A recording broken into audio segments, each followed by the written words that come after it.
அம்பானி நானாகிறேன். இந்த இன்ப மகாராஜ பெற்ற புது ரோஜ எலிசபெத் ராணியின் பேத்தியே.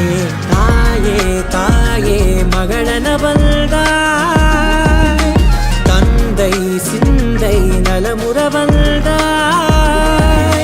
நீயே லோகம் என்று ஆனாய் பெண்ணே, என்னை ஆளும் தெய்வம் நீதான் கண்ணே. பெற்றது நானா இல்லை உன் மகனே நானம்மா.